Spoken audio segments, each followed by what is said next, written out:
हरे कृष्ण कृष्ण कृष्ण हरे हरे हरे राम राम राम हरे हरे। भगवान श्री हरिर चरणे कोटि कोटि नमन पूर्वक समवेत भक्तवृंद सबाइके प्रणाम जानिए आज आमरा भागवती कथाय प्रवेश करছি। আমরা আলোচনা করছিলাম ভগবানের মহা রাসলীলা ভাগবতে রাস পঞ্চ অধ্যায়ে, যে তিনি শ্লোকে বলছেন শ্রবণাৎ দর্শনাৎ ধ্যানাদময়ী ভাবয়ন কীর্তনাৎ नो तथा सन्निकर्षेण प्रतीयात ततो गृहा। भगवान श्रीकृष्ण যখন তাঁর বংশী বাদন করেছিলেন সেই শারদ পূর্ণিমার রাতে, সব রমণীগণ তখন সেই বংশীধ্বনি শ্রবণ করে ভগবান শ্রীকৃষ্ণের পাশে তারা পুলিন বনে গিয়ে ভগবান শ্রীকৃষ্ণের সঙ্গে সাক্ষাৎ করেছিলেন। এবং ভগবান শ্রীকৃষ্ণ যদিও বংশীধ্বনির মাধ্যমে তাদেরকে আহ্বান করেছেন, কিন্তু পরে তাদেরকে বলছেন যে তোমাদের স্বামী তাদেরকে ছেড়ে এখানে এলে, কুলস্ত্রীগণের পক্ষে উপপতি সম্বন্ধ, স্বর্গলাভের অন্তরায় ইত্যাদি ইত্যাদি কথাগুলা তিনি বলেন।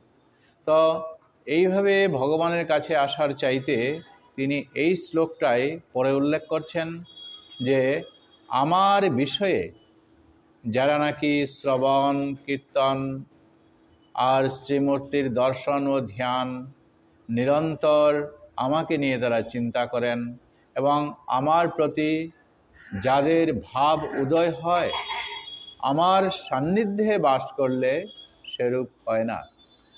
আজ সেই কুলরমণীগণকে ভগবান শ্রীকৃষ্ণ এই কথাটাই বলতে চাইছেন যে আমাকে নিয়ে বিশেষ করে যারা ব্যস্ত থাকে এবং আমার সম্পর্কে তারা কথা বলতে থাকে, আমার এই লীলা কথাগুলা তারা শুনতে আরাম পায়, আনন্দ পায়, এবং আমার যে শ্রীমূর্তি তা যদি কেউ দর্শন করে আনন্দ পায়, অথবা নিরন্তর আমার যে লীলা কথাগুলা এগুলা যারা শ্রবণ করে, এটা এমন এক আশ্চর্য ব্যাপার যে আমার সঙ্গে যদি সে থাকে সেই ভক্ত, তথাপি সেরকম করে আমার সান্নিধ্যে বাস করলেও যে আমার ভাব তার কাছে যে উদয় হয় সেটা এরকম আমার সঙ্গে থাকলেও পর্যন্ত সেটা হয় না। অতএব এই ব্রজরমণীদেরকে তিনি বলেছিলেন, যাও তোমরা গৃহে ফিরে যাও। তো এই কথা নিষ্ঠুর কথাগুলা শ্রবণের পর তখন ব্রজরমণীগণের মধ্যে একটা ভাব এসে গেল যে তারা ভগবানের সান্নিধ্য লাভ করার জন্য এসেছেন, আর এখানে বলছেন অন্য কথা।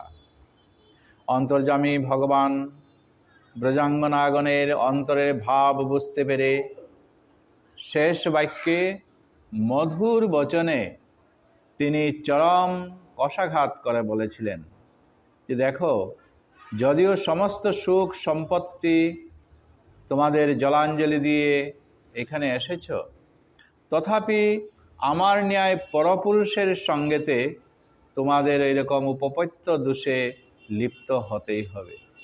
তোমাদের স্বামী যারা আছে এদেরকে ছেড়ে যে আমার কাছে তোমরা এসেছ, তোমরা স্বধর্ম বিচ্যুত না হয়ে সতী শিরোমণি হয়ে রমণীকুল অলঙ্কৃত করো।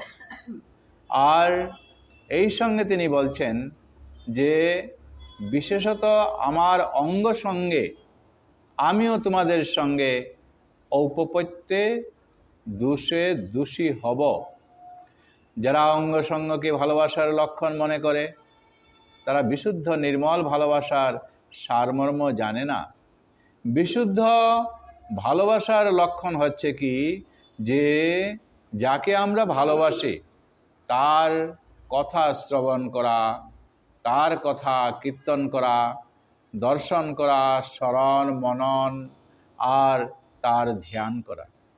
নিরন্তর প্রিয়জনের কথা আলাপনের অনুরাগ বৃদ্ধি সবসময়ই হয়ে থাকে। তাই আজ ভগবানের সেই কথাগুলা, যে শ্রবণ কীর্তন আদি অনুষ্ঠানে ভালোবাসা পোষণ করে। প্রিয়জনের কথা যখন আমরা আলাপ করব, তখন সেই প্রিয়জন সম্পর্কে আমাদের অনুরাগ বৃদ্ধি পেতে থাকে। অঙ্গ সঙ্গে সামনাসামনি এসে তার সঙ্গে গলাগলি করলে হয়তো এইরকম ভালোবাসা, এটা প্রকৃত ভালোবাসাই হবে না, বরং সেই ভালোবাসার হানি হতে পারে। তাই অঙ্গ সঙ্গে প্রিয়জনের প্রতি ক্রমান্বয়ে অনাদর কখনো কখনো উপস্থিত হয়ে থাকে। অতএব আমার অঙ্গ সঙ্গের আশা পোষণ করে আমার শত্রুতা তোমরা সাধন করো না। ব্রজবাসী সকলেই আমাকে ভালোবাসে, তোমরাও আমাকে ভালোবাসো, সেটা তো আমি স্পষ্ট জানি। তোমাদের এই ভালোবাসাতে আমি কোনোদিন বাধা দেইনি, কিংবা কোনোদিন আমি নিষেধও করিনি। তোমরা যদি সত্য সত্যই আমাকে ভালোবাসো, তাহলে আমার রূপ, গুণ, লীলা, কথা এইগুলা নিয়ে নিরন্তর কাল যাপন করো। নিরন্তর স্বচ্ছন্দ মিলন ও অঙ্গ সঙ্গের আশা পোষণ করে নির্মল ভালোবাসাকে তোমরা ধ্বংস করো না। অঙ্গ সঙ্গ আদি ভালোবাসার পোষক নয়। অতএব হে রমণীগণ, তোমরা গৃহে ফিরে যাও আর তোমাদের কুলধর্ম পালন করো এবং আমার লীলা কথামৃতে নিরন্তর ডুবে থাকো।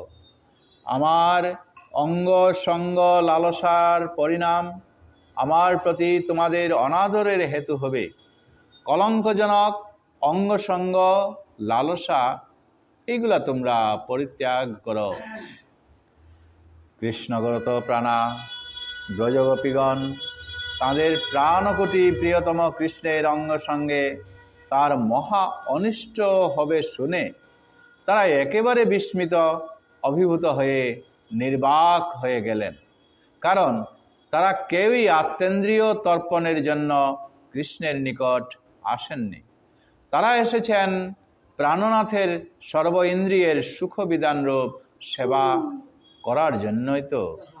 আর সেই কাম ও প্রেমের মধ্যে যে চৈতন্য চরিতামৃতে আছে সংজ্ঞাটা, আত্মেন্দ্রিয় প্রীতি ইচ্ছা তারে বলি কাম, আর কৃষ্ণেন্দ্রিয় প্রীতি ইচ্ছা ধরে প্রেম নাম। গতিকে এই প্রেম কৃষ্ণ ইন্দ্রিয় প্রেম। ব্রজের গোপীগণ যে তারা এখানে এসেছেন নিজেদের আনন্দ পাওয়ার জন্য নয়, তারা এসেছেন ভগবানকে সুখ শান্তি এইগুলা দেওয়ার জন্য, শ্রীকৃষ্ণের সুখের জন্য তারা সব কিছু পরিত্যাগ করতে পারেন। আপনারা জানেন সেই গল্পটা, যখন ভগবান ভক্ত পরীক্ষার জন্য নারদকে তিনি বলেছিলেন যে আমার শিরোপীড়া হয়েছে এবং ভক্তের চরণধুলি যদি আমি পাই তাহলে সেটা কপালে ঠেকালে পড়ে সেটা তখন আমার শিরোপীড়া ভালো হবে।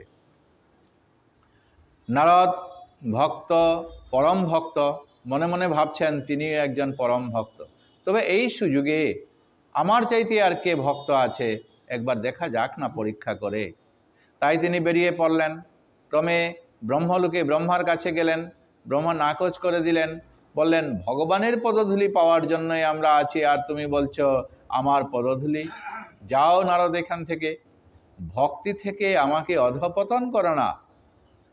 তারপর নারদ মুনি চলে গেলেন শিবলোকে, শিবের কাছে। শিবেরও সেই একই কথা। তিনি ভাবলেন বড় আশ্চর্য তো, যাই এবার যারা সবসময় যোগী ঋষিরা ভগবানের ধ্যান করে থাকে তাদের কাছে তিনি গেলেন। সেখানেও যোগী ঋষিগণ দিতে নারাজ হলেন যে এতে আমাদের বরং অপরাধ হয়ে যাবে। তিনি চলে গেলেন বৃন্দাবনে।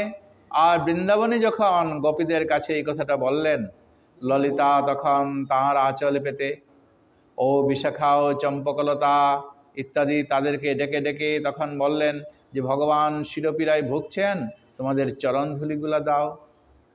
ললিতা সেটা পটুলি বেঁধে নারদের কাছে দিলেন। নারদ সেই পটুলি ভগবানের কাছে নিয়ে গেলেন এবং পটুলি বাধা মাত্র দেখেই বললেন, তুমি বৃন্দাবনে গিয়েছ, বৃন্দাবনের গোপীগণ আমাকে কত ভালোবাসে। নারদমণি ভাবছেন, ব্রহ্মা শিব যোগী ঋষিগণও দিতে সাহস করেনি, আর এইখানে ব্রজের গোপীগণ তাদের চরণ ঝাড়াচ্ছে। আচ্ছা, তো সেটা লাগানোর পর ভগবান শ্রীকৃষ্ণ তার শিরোপীড়া ভালো হয়ে গেল। গোপীরা সেখানে চায়নি যে আমাদের পাপ হোক কি আমরা অধপতনে যাই, আমাদের এই চরণধুলি নিয়ে যদি ভগবানের যদি শিরোপীড়া ভালো হয়, ভগবান যদি আনন্দ পান, তাহলে সেইটাই তো আমাদের প্রকৃত আনন্দ। তাই এইটাকে বলা হয় গোপী অনুগতি বিনা ঐশ্বর্য জ্ঞানে ভজিলেও নাহি পায় ব্রজেন্দ্র নন্দনে। এই যে গোপীগণের এমন তাদের নিজেদের ভালোবাসা, নিজেদের আত্মসুখ, সেটা তারা কখনো চায় না। কি করলে পরে তারা ভগবানকে খুশি রাখতে পারে, এতে তাদের যদি নরকেও যদি তাদের গমন হয়, তো গোপীরা তাতে প্রস্তুত আছেন। তা শুকদেব মুনি এইবার বলছেন, ইতি বিপ্রিয়ম আকর্ণ্য গোপ্য গোবিন্দ ভাষিতম বিষণ্ণা ভগ্ন সংকল্পশ্চিন্তাম অপুরদুর্তয়ম কৃত্বা মুখান্নবশুচ শশনেন শুষ্যদ বিম্বাধরানি চরণে ভুবং লিখন্ত্য়া আশ্রৈরোপত্তমশিভি কুচকুঙ্কুমানি তস্তুম নিযন্ত্য উরু দুঃখ ভরাহ স্ম তুষ্ণীম। শুকদেব মুনি পরীক্ষিত মহারাজকে ভাগবতের কথা গিয়ে বলতে এই প্রসঙ্গে তিনি বলছেন যে শ্রী গোবিন্দের তাদৃশ অপ্রিয় বচন শ্রবণ করে গোপীগণ নিতান্ত বিষণ্ণা ও ভগ্নোৎসাহ হয়ে পড়লেন। তারা দূরত্বয় চিন্তা সাগরে নিমগ্ন হলেন যে ভগবানের কাছে তারা এসেছেন, এইরকম করে কোনোদিনও তারা চিন্তা করতে পারেনি। কারণ গোবিন্দ গোকুলবাসী মাত্রেরই হিত সাধন করে থাকেন। কৃষ্ণ অনুরাগিনী গোপীগণের প্রতি যে তিনি হিত সাধন করবেন, এতে আর বলার কি আছে। প্রেমবতী ব্রজ গোপীগণ তাদের হৃদয় গুহায় সংগোপনে যে অমূল্য প্রেমরত্ন রাজ নিয়ে এসেছেন, তা তাদের নিজ মুখে শুনবার জন্য রসিক শেখর কৃষ্ণচন্দ্র লালসান্বিত। তাই তিনি এত সব বাক চাতুর্য অবলম্বন করছেন। তো বাক বিলাসী শ্রী গোবিন্দের বাকভঙ্গির সারমর্ম বোঝা বড় দুঃসাধ্য হলেও কৃষ্ণ অনুরাগিনী ব্রজগোপীগণের পক্ষে এই বাক্যভঙ্গির সারমর্ম গ্রহণ করা আর তেমন কিছু কঠিন না। তথাপি তার প্রতিটি বাক্যই অনুকূল কি প্রতিকূল, অর্থ দুইটা এখানে দাঁড়াচ্ছে। তো এই দুই স্পর্শী বলে অভিপ্রায় নিশ্চয়ই করতে তারা পারেননি। কারণ শ্রীকৃষ্ণের প্রার্থনা ভঙ্গি আর আরেকদিকে গোপীদেরকে তিনি সরিয়ে দিচ্ছেন, মানে সেটা উপেক্ষা ভঙ্গি। তো এই যে দুই অর্থ স্পর্শ করে তিনি বাক্য কথা বলছেন, গোপীগণের প্রেম প্রবণ হৃদয়ে উৎকণ্ঠার স্বভাব উপেক্ষা করেই এই তাদের মনে কি যেন একটা জ্বালা, একটা যন্ত্রণা তাদের কাছে এসে দাঁড়িয়েছে। প্রাণগোবিন্দের অপ্রিয় বাক্য শ্রবণ করে তাদের সকল আশার বাসা তাদের দগ্ধীভূত হয়ে গেল। কারণ তাদের কৃষ্ণ অঙ্গ সঙ্গের সংকল্প ভঙ্গ হয়ে গেছে। তাই তারা অনতিক্রমণীয় চিন্তাসাগরে ডুবে গিয়ে হাবুডুবু গাচ্ছেন। তারা তো 1 বছর ধরে ওই হবিষ অন্ন আদি গ্রহণ করে কাত্যায়নী দেবীর কাছে তারা প্রার্থনা করেছিল এবং ভগবান শ্রীকৃষ্ণ তাদেরকে শেষ পরীক্ষা করেছিলেন যে যমুনায় যখন তারা জলকেলি করছিল তাদের বস্ত্রগুলা তিনি কদম্ব বৃক্ষে উঠিয়ে তিনি শেষ পরীক্ষা করছিলেন। তারা উলঙ্গ অবস্থায় থাকার সময় তারা দুহাত তুলে ভগবান শ্রীকৃষ্ণের কাছে তারা চেয়েছিল, হে কৃষ্ণ, তুমিই তো আমাদের সর্বস্ব, দাও ওই বস্ত্রগুলা। ভগবান তাদের যে লজ্জা, ঘৃণা, ভয় এগুলো আছে, এটা তিনি তাদের কাছে তিনি স্পষ্ট শেষ পরীক্ষা করছিলেন। এবং এই পরীক্ষায় যখন এই ব্রজের গোপীগণ পাশ হয়ে গেলেন, অতিক্রম উত্তীর্ণ হয়ে গেলেন, তখন তিনি তাদেরকে কথা দিয়েছেন তো তিনি তাদের আগামীতে কোনো একদিন মিলিত হবেন। কিন্তু আজ যখন এইভাবে বংশীধ্বনি করে মিলনের জন্য সবাই এখানে এসে উপস্থিত, আজ এমন বাকচাতুর্য তিনি করছেন যে তাদেরকে তিনি আর ফিরিয়ে দিচ্ছেন। তো এমন নিষ্ঠুর কঠোর বাক্য কেন তিনি বললেন? আমাদের দুর্ভাগ্যবশত এমন কঠোর তিনি কি হয়ে গেছেন? একই তার যথার্থ উক্তি, না কোনরূপ কৌতুকপূর্ণ বাগভঙ্গি, নাকি তিনি আমাদের প্রতি পরিহাস করে আবার তিনি পরীক্ষা করছেন? এখন আমাদের কর্তব্য কি? একদিকে তিনি ডেকেছেন, আরেকদিকে তিনি আমাদেরকে বলছেন চলে যাও এখান থেকে। তো আমাদের এখন করণীয় কি? আমরা কি প্রাণনাথের পাদপদ্ম ধারণ করে কাকুতি মিনতি করে আমাদের মনোরথ পূরণার্থে প্রার্থনা জানাবো, কিন্তু নির্লজ্জ নায়িকার মতো তার সঙ্গ সুখ প্রার্থনা জানালে এটা কি সুখাবহ হবে? নাকি আমরা তার প্রতিটি বাক্যের যথাযথ প্রত্যুত্তর প্রদান করে তার কথার যে অযৌক্তিকতা, সেই অযৌক্তিকতা কি আমরা বুঝিয়ে দেব, কিন্তু তার সঙ্গে এরূপ করা কি ঠিক হবে? আমরা তো তার সর্ব ইন্দ্রিয়ের সুখবিধান রূপ সেবা করে আনন্দ বর্ধন করতে এসেছি, কিন্তু তার অঙ্গসঙ্গ লাভ করে মিলন আনন্দ উপভোগ করতে আসেনি। তিনি কি আমাদেরকে মনে মনে ভেবেছেন যে তার সঙ্গে আমরা গোলাগুলি করব এবং অঙ্গ সুখ পাবো বলে? আমরা তো এই উদ্দেশ্যে এইখানে আসি নাই। ভগবান তার সর্ব ইন্দ্রিয়ের সুখ বিধান করায় আমাদের একমাত্র উদ্দেশ্য, যাতে ভগবানকে আনন্দ আমরা দিতে পারি। তার সঙ্গে মিলন বিরহ আদি করে তাকেই সর্বতভাবে সুখী করার জন্য আমরা কুলবতী রমণী হয়ে কুলধর্মকে জলাঞ্জলি দিয়ে এই গভীর ঘোর অন্ধকার রাত্রিকালে নির্জন যমুনা তীরে প্রাণকান্তের কাছে আমরা এসে উপস্থিত হয়েছি। সুতরাং আমরা প্রযত্নে ক্ষণকাল ধৈর্য ধারণ করে এখানেই অবস্থান করব। আমরা কৃষ্ণ অনুরাগের জন্যই যখন ছুটে এসেছি, একমাত্র এই কৃষ্ণকে সুখী করার জন্য, আমাদের সুখের জন্য তো আমরা আর আসিনি। তার সুখেই, কৃষ্ণের সুখেই আমাদের সুখ। আমাদের সুখের জন্য কোনোরূপ প্রত্যাশা আমরা করি না যে কৃষ্ণকে ভালোবেসে তিনি সুখ পাবেন আর বিনিময়ে আমরাও যে সুখী হব, এমন কোনো কথা না। ওই কৃষ্ণ সুখ দিতে গিয়ে কৃষ্ণ সুখ পাওয়া, ওই কৃষ্ণ যদি সুখী হন তাহলেই সেটা আমাদের সুখ। যে কার্যের দ্বারা প্রাণনাথের বিঘ্ন ঘটবে, সেরূপ কার্য আমরা প্রাণে গেলেও আর আমরা করব না। তো শঠরাজের প্রকৃত মনোভাব বুঝবার জন্য আমরা কি কৃত্রিম শঠতা করে ব্রজ অভিমুখে পুনরায় কি আমরা ফিরে যাব? কিন্তু তিনি যদি আমাদের আহ্বান না করেন তাহলে আমাদের জীবন ধারণই বৃথা।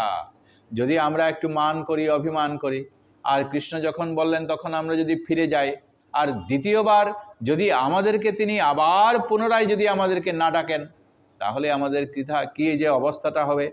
আমাদের এই জীবনটা ধারণ করে তো আমাদের কিছু লাভ নেই। তবে কি আমরা প্রাণনাথের সম্মুখে যমুনার জলে ঝাঁপ দিয়ে প্রাণ বিসর্জন করব নাকি? কিন্তু জীবনান্তে যদি প্রাণবল্লভের সেবা যদি না পাই, তাহলে মরেই বা কী লাভ? যদি আমরা প্রাণ বিসর্জন দিই, দ্বিতীয়বার তো আমরা আর সুযোগ পাব না যে আরেকবার যে ভগবানের সেবা করব, প্রাণগোবিন্দের সেবা করব, এইরকম তো আর সুযোগ পাব না। কিন্তু কৃষ্ণ উপেক্ষিত দুর্বিষহ জীবনে বেঁচে থেকেই বা কী লাভ? যেখানে কৃষ্ণ সঙ্গ আমরা পাব না, কৃষ্ণ হারা হয়ে আমরা এই ব্রজে থেকে আমাদের লাভটা কি? সুতরাং এমন দ্বিধাদ্বন্দ্ব গোপীদের কাছে এসে গেছে। পরে তারা মনে মনে ভাবছে কি, না, আমাদের এই যমুনা, এই নদীর মধ্যেই আমাদের প্রাণ বিসর্জন করা সেইটাই সবচেয়ে ভালো। কারণ একবার অন্ততপক্ষে শ্রীকৃষ্ণকে আরেকবার চিন্তা করিত। দেখো, এই কৃষ্ণ শিশুকাল থেকেই আমাদের প্রাণাধিক তোমাকে ভালোবেসে এসেছি, আর এখন কৃষ্ণ বংশীরবে আমাদের ডেকে এনে আর এরূপভাবে আমাদের সঙ্গে আচরণটা, এটা তো আমরা কিছু বুঝতে পারছি না। হায় হায়, এখন আমরা কি করি? কৃষ্ণ সেবা বঞ্চিত জীবন আমাদের ব্যর্থ। কৃষ্ণ উপেক্ষিতা ব্রজাঙ্গনাগণ মহা চিন্তার অনলে তারা দগ্ধীভূত হতে লাগলেন যে এখন তারা কি করবেন, কর্তব্য নির্ধারণ সেটা তারা আর বুঝতে পারছে না।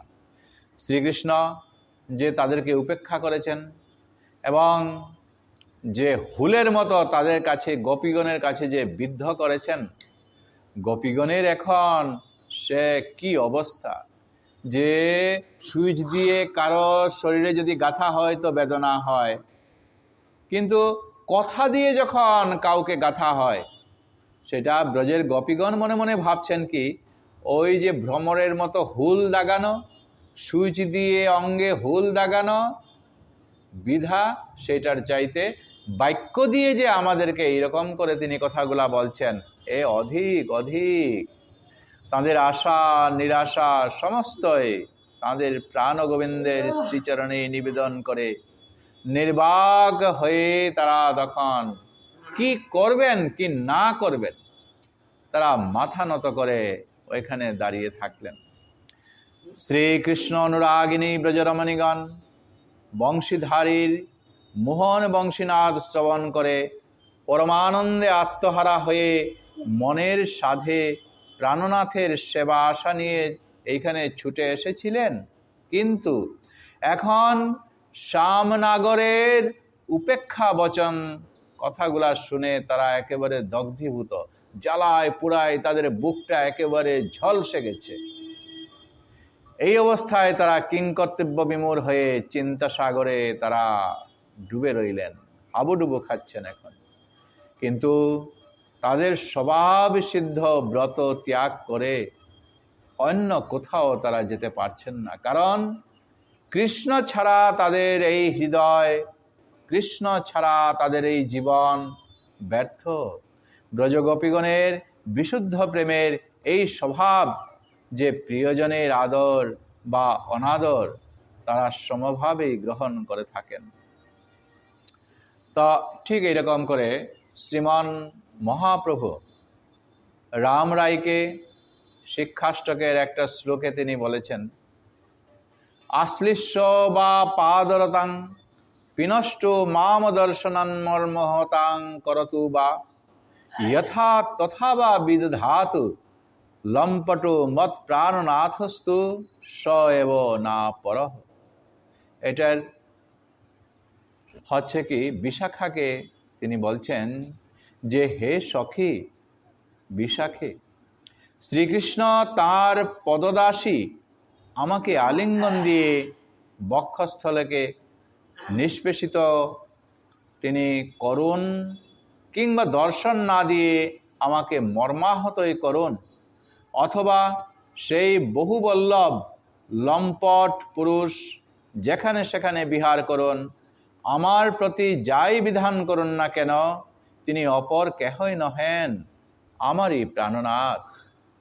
যদিও ভগবান এই শ্রীমতী রাধিকাকে কখনো কখনো তিনি বিরহ দশায় রেখে দিচ্ছেন, বিরহ জ্বালায় পড়ে তখন শ্রীমতী রাধিকা বলছেন যে যাই কিছু আমার হোক না কেন সব কিছুতেই আমি মেনে নিতে রাজি, কেননা তিনি আমার প্রাণনাথ।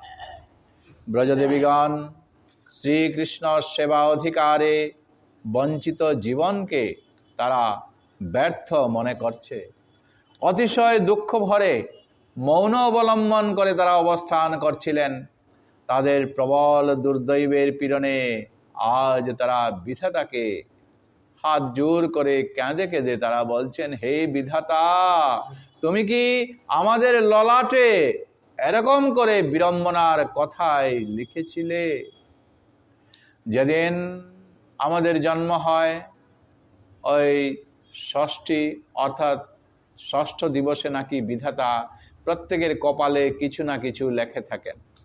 আজ সেই ব্রজরমণীগণ বলছেন যে আমাদের সেই জন্ম তো দিয়েছ ভালো, কিন্তু আমাদের কপালে এইরকম করে বিড়ম্বনার কথা কি লিখে দিলে?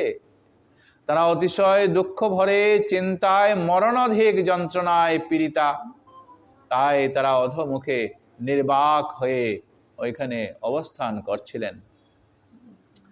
মনোদুঃখে তারা পায়ের বাম পদের অঙ্গুষ্ঠ দিয়ে ভূমি খনন করতে লাগলেন।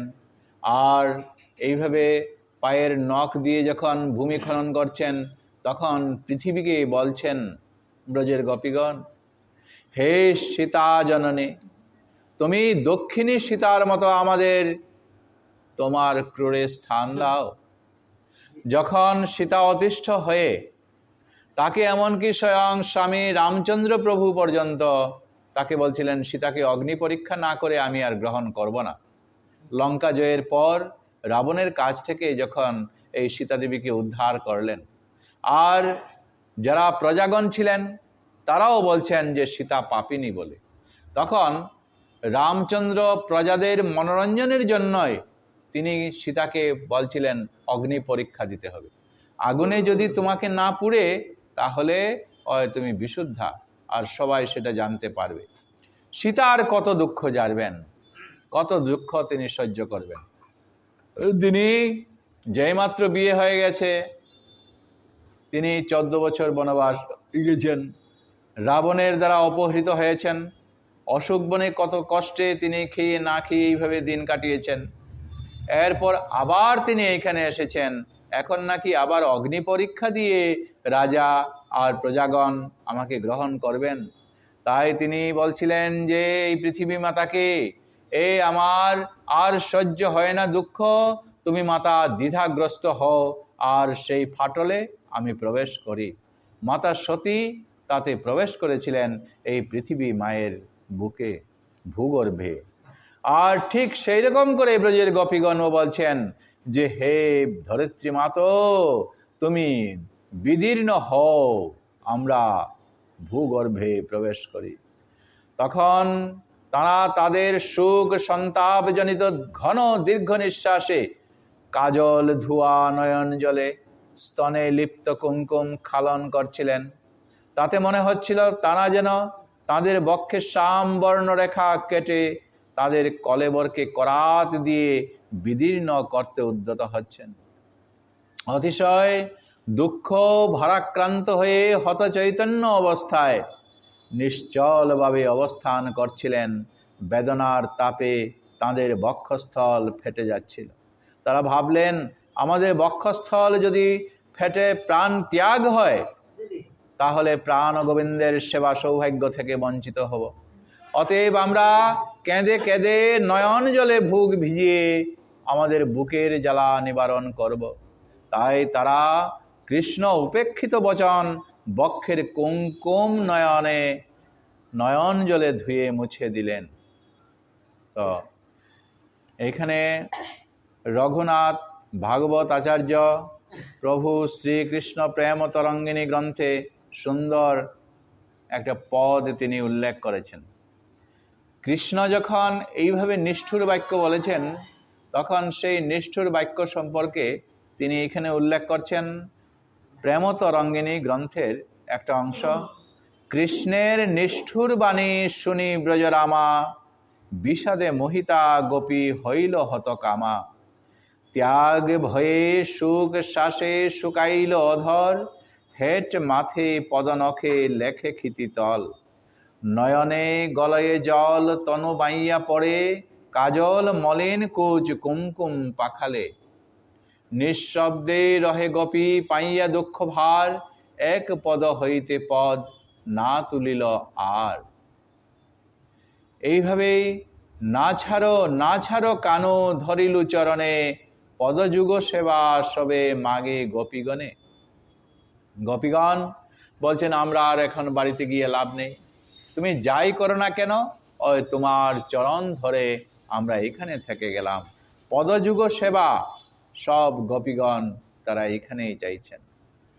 অতঃপর তারা বিরহ কাতরে মর্মাহত হয়ে চোখ মার্জন করতে করতে একটু মনে দুঃখ করে শ্যাম সুন্দরকে যেমন একটু প্রত্যাখ্যান করে গদগদ বাক্যে তারা বলতে লাগলেন যে, হে বিভু, তোমার পক্ষে এরূপ নিষ্ঠুর বাক্য প্রসারণ করা উচিত হয় না। আমরা সকল বিষয় পরিত্যাগ করে তোমার পাদমূলে এসেছি, আমাদের পরিত্যাগ করো না। আদিপুরুষ নারায়ণ যেরূপ তাঁর ভজনরত মুমুক্ষুগণকে গ্রহণ করেন, তুমিও সেইরূপ আমাদের গ্রহণ করে মনোরথ পরিপূরণ করো, পরিত্যাগ করো না। এই প্রভু, তুমি ধর্মজ্ঞ বলে পতি পুত্র সুহৃদবর্গের সেবা করায় স্ত্রীলোকের স্বধর্ম বলে উপদেশ দিয়েছ। হে উপদেশকর্তা ভগবান, এই সেবা তোমাতেই পর্যবসিত হোক, যেহেতু তুমি দেহধারী জীব মাত্রের প্রিয়তম আত্মা ও বন্ধু স্বরূপ। যতই আমরা বলি না কেন, ব্রজের গোপীগণ এইভাবেই তারা ওই ভগবান শ্রীকৃষ্ণের কাছ থেকে তারা সরে যেতে চাইছেন। একদিকে কৃষ্ণ তাদেরকে উপেক্ষা করছেন, কিন্তু তারা বলছেন আমাদের জীবন সর্বস্ব তুমি, এবং তোমার কাছেই আমাদের দেহ মন প্রাণ সমস্ত কিছু অর্পণ করেছি, তুমি আমাদেরকে গ্রহণ করো। এইভাবেই তাদের কথোপকথন চলছিল।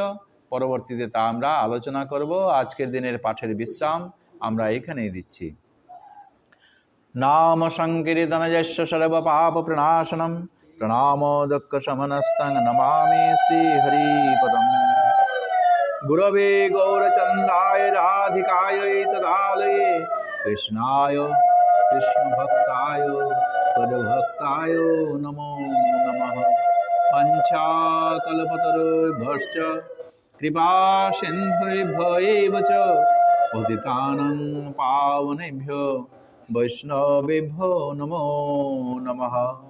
जय श्रीमद् भगवत की महापुराण की जय, समस्त वैष्णव वृंद की जय, आपन आपन गुरुदेव की जय। हरे कृष्णा कृष्णा कृष्ण हरे हरे, हरे राम राम राम हरे हरे। हरे कृष्णा कृष्णा कृष्ण हरे हरे, हरे राम राम राम हरे हरे। हरे कृष्णा कृष्ण कृष्ण हरे हरे, हरे राम राम राम हरे हरे। ओम